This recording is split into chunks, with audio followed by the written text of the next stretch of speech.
చేశారు Charlie Kirk అనే ఒక ఆయన. నేను చాలా కొద్ది మంది స్పీచెస్ లేకపోతే డిబేట్స్ లేకపోతే వారి యొక్క డైలాగ్స్ వింటూ ఉంటాను. And he's one of my favourite speakers Charlie Kirk అని ఆయన. ఒక యంగ్స్టర్ 31 సంవత్సరాలు యవనస్తుడు, దేనికి భయపడు, వాట్ ఎవర్ ఈస్ దేర్ చెప్పడమే. అమెరికా ఇలాంటి భయంకర వాతావరణం మధ్యలో చార్లీ కర్క్ అని ఆయన అద్భుతంగా మాట్లాడుతూ ఒక ప్రక్కన దేవుని సువార్తను మరొక ఒక మంచి యాక్టివిస్ట్గా వాజ్ ప్రమోటింగ్ ఫ్రీడమ్ ఇవన్నీ ప్రమోట్ చేస్తుంటే నిన్న ఒక యూటాలో ఒక యూనివర్సిటీలో ఆ స్టూడెంట్స్ అందరితో ఎంగేజ్ అవుతుంటే ఎక్కడ నుంచి వచ్చిందో బుల్లెట్ వచ్చి కరెక్ట్గా ఆ నెక్లో దిగిపోయింది.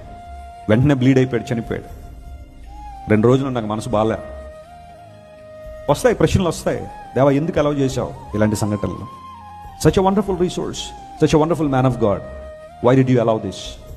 బ్లెస్సీ వెస్లీ గారు నేను మాట్లాడుకుంటా ఉంటే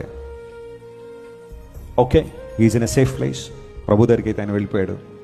అతని స్ఫూర్తిగా అనేక మంది అలాంటి ధైర్యాన్ని పొందుకుని ప్రభు సువార్త ప్రకటించేవారు లేచుదురుగాక. హల్లెలూయా. కొన్నిసార్లు దేవుడు ఇలాంటి సంఘటనలను ఒక అద్భుతమైన మలుపును తిప్పడానికి దేనికో దేవుడు వాడుకుంటాడు. ఆ సహోదరి మరియు చిన్నపిల్లలకి ఆదరణ కోసం మనం ప్రార్థన చేద్దాం. But still we have to pray for the peace of this world. We are living in very unsafe world.